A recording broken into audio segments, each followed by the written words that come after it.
जनाब सुरेश मिश्रा मंच को प्रणाम करता हूँ।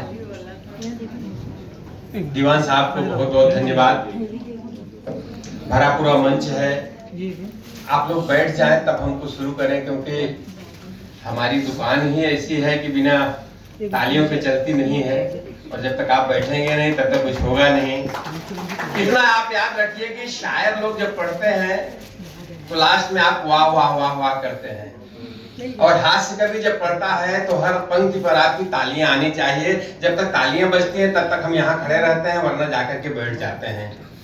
और बात दीवान साहब, इतना कहने के बाद भी समझ में नहीं आ रहा। दीवान साहब कह रहे हैं कि बहुत सारी महिलाओं को सम्मान मिला। मैं भी देख रहा था, कुल 17 लोगों को सम्मान दिया गया, उनमें से 13 महिलाएं, 4 बेचारे, और दुबके सुबके बैठे हैं वर्तक जैसे सब लोग। फूल अच्छे हो तो डाली भी भली लगती है, फूल अच्छे हो तो डाली भी भली लगती है, और सूरत अच्छी हो तो काली भी भली लगती है। फूल अच्छे हो तो डाली भी भली लगती है, सूरत अच्छी हो तो काली भी भली लगती है। बोल तो अच्छे लगते हैं हर भाषा के, मगर उर्दू में हो तो गाली भी भली लगती है। बस आप थोड़ा सा मेरा सम्मान बचाए रखिएगा, क्योंकि सर ने बड़ी उम्मीद से हमें बुलाया है। और यहाँ जब लोग बोल रहे थे, इतना बढ़िया बढ़िया उच्चारण, इतना बढ़िया पहलू, क्या क्या क्या बोल रहे थे, मुझे तो डर लग रहा था कि मैं जाऊंगा तो बोलूंगा कैसे इन लोगों के बीच में।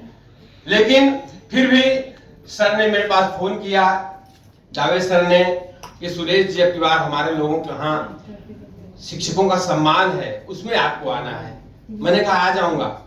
बोल नहीं नहीं सुरेश जी, आप आज तक पर आते हो, जी टीवी पर आते हो, सब टीवी पर आते हो, वाह वाह क्या बात में आते हो, लाफ्टर में आते हो, आजकल आपका रेट बहुत ज्यादा हो गया है, हम इतना पैसा देंगे नहीं, क्योंकि हम अपने परिवार का कार्यक्रम कर रहे हैं, टीचर्स का कार्यक्रम कर रहे हैं, उनके सम्मान का कार्यक्रम कर रहे हैं। हमने कहा जावेद भाई मैं आ जाऊंगा, आप टेंशन क्यों ले रहे हैं। बोल नहीं नहीं हम लोग ईमानदार भी हैं। बताओ कितना पैसा लोगे। और ताली तो अगली बात पर आपकी आएगी।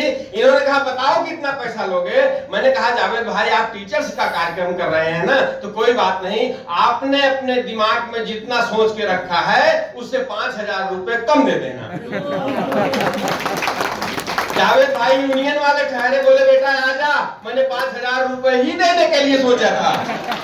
तो मैं तो आपके सामने एकदम से निःशुल्क खड़ा हूँ, जब तक आपकी ताली वाली बजती रहेगी तब तक कुछ सुनाने का प्रयास करूंगा, वरना जाकर के बैठ जाने वाला हूँ। और महिलाओं की बात दीवान साहब बार बार कर रहे थे। दीवान साहब होली पर लेकर पिचकारियां निकलती हैं, होली पर लेकर पिचकारियां निकलती हैं, और घूंघट का लाल कटोरे नारियां निकलती हैं। अपना देश तो वह देश है यारो, जहां चूड़ियों से भी चिंगारियां निकलती हैं। सर ज्यादा ताली बजाने की जरूरत नहीं है, मेरे घर में भी चिंगारी निकलती है। मेरी पत्नी 1 महीने के लिए अपने मायके गई, वापस आई तो मैंने प्यार जताने के लिए अपनी पत्नी से पूछ लिया कि 1 महीने में मेरी भी कभी याद आई थी। उसने कहा हाँ आई थी। मैंने कहा कब आई थी। उसने कहा रेलवे स्टेशन पर कुली नहीं मिला ना, तब तुम्हारी याद आई थी। क्या कर सकते हैं, हंसी हर जगह है, बस उसको हम कैसे ले सकते हैं। हम लोग, मुझे लगता है कि इस तरह से लॉकडाउन के बाद पहली बार मिल रहे हैं। लॉकडाउन में सर हम लोग 20 महीने के लिए अपने घर में घुस गए। 20 महीने के लिए ताले के अंदर अपने ही परिवार के साथ। थोड़ी देर के बाद समझ में आएगा। परिवर्तन हुआ, रोज नए नए खाने, रोज नए नए खाने। तो मैंने 2 पंक्तियां कही, क्या परिवर्तन हुआ कि दिल से दिल को लगाना सीख गए। लॉकडाउन में दिल से दिल को लगाना सीख गए, सुबह उठते थे शाम को मनाना सीख गए। और लॉकडाउन में ये असर हुआ हम मर्दों पर कि पोछा लगाने से लेकर पराठे बनाना तक सीख गए। होते हैं। और आजकल मोबाइल का जमाना है सर, सेल्फी और टैटू, दो चीज का क्रेज चल रहा है। इधर टैटू बनवाएं, इधर टैटू बनवाएं, जहां जगह मिल जाए वहां टैटू बनवाएं।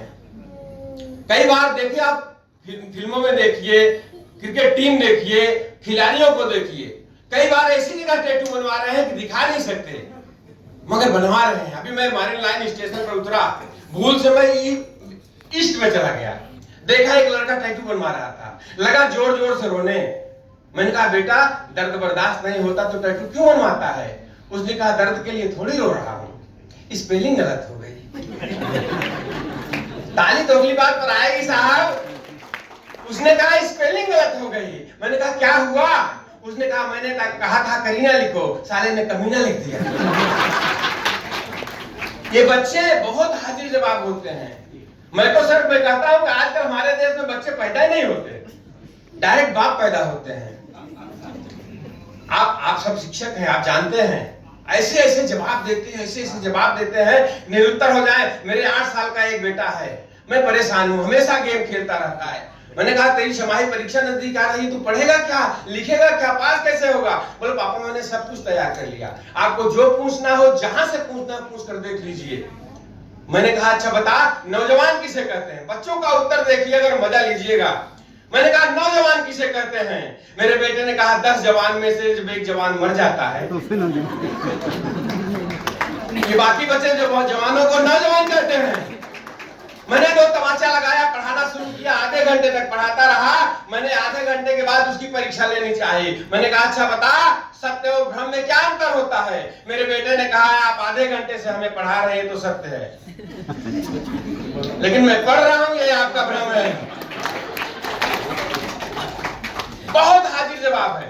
सर ने कहा निबंध लिखो, उसने भैंस पर निबंध लिख दिया। भैंस काली होती है, भैंस के 4 पैर होते हैं, भैंस के 2 सींग होती है, भैंस की 1 पूंछ होती है, भैंस दूध देती है, भैंस का दूध पीकर आदमी मजबूत बन जाता है। सर ने जून में कहा तभी भैंस पर निबंध लिखा, जुलाई में कहा तभी भैंस पर लिखा, अक्टूबर में कहा तभी भैंस पर लिखा। अप्रैल आ गया, परीक्षा के समय, कहा सर ने कहा इस साल तुझे फेल करूंगा। क्यों फेल करेंगे? बोले तू भैंस के आगे बढ़ ही नहीं रहा है, कांटा तेरा भैंस पर ही टिका हुआ है। बोले सर आप जो भी टॉपिक दीजिए मैं लिख कर दिखा सकता हूं। सर ने कहा तू कुतुब मीनार पर निबंध लिख। मेरे बेटे ने कुतुब मीनार पर निबंध लिखा साहब। सर को दिया तो सर ने फिर माथा पीट लिया। मेरे बेटे ने लिखा वो कुतुब मीनार दिल्ली की सबसे ऊंची मीनार है, उसके सामने एक सड़क है, सड़क के किनारे एक तबेला है, तबेले में एक भैंस है, भैंस काली होती है, भैंस के 4 पैर होते हैं, भैंस दूध देती है, भैंस का दूध पीकर आदमी मजबूत बन जाता है। क्या कर सकते हैं? और जिस सिनेमा पर फिल्म आई शोले, ये फिल्मों ने और सीरियलों ने, फिल्मी सीरियलों ने हमारे बच्चों को कितना बर्बाद किया है। अगर आपने शोले पिक्चर देखे होंगे तो अपने हाथों को रोक कर बताइएगा कि क्या प्रभाव पड़ रहा है बच्चों पर। जिस सिनेमा पर फिल्म आई शोले, मैं, मेरी पत्नी, मेरा 8 साल का बच्चा, तीनों पिक्चर देख रहे थे। मैंने कहा जाके सो जा, तुझे स्कूल जाना है? बोले नहीं जाऊंगा, मैं भी देखूंगा। फिर मैंने 2 लगाया, ले जाकर बिस्तर पर पटक दिया, ऊपर से चादर डाल दिया, फिल्म चलती रही। रात को 1 बजे अमजद खान हेमा मालिनी को देखकर कहता रियो छमिया, जरा मुझे भी तो 2 ठुमके लगा के दिखा। ये बात मेरी पत्नी को अच्छी नहीं लगी, उठकर किचन की तरफ जाने लगी। सर 1 बजे रात को मेरा दिमाग भी अमजद खान जैसा ही हो गया। मैंने भी अपनी पत्नी को घूर कर देखा और कहा रियो छमिया, जरा मुझे भी तो 2 ठुमके लगा के दिखा दे। इतना सुनते ही मेरा 8 साल का बेटा चादर के नीचे से मुंह निकाल कर कहता है, वो बसंती इस कुत्ते के सामने मत नाचना। ये बच्चे हैं, कुछ नहीं कर सकते साहब उनका। हमें इंसान प्यारा है, हमें भगवान प्यारा है, हमें इंसान प्यारा है, हमें भगवान प्यारा है, हमें गीता, रामायण, बाइबिल, कुरान प्यारा है। मगर जब बात होगी देश दुनिया से मोहब्बत की, हमें सांसों से ज्यादा मेरा हिंदुस्तान प्यारा है।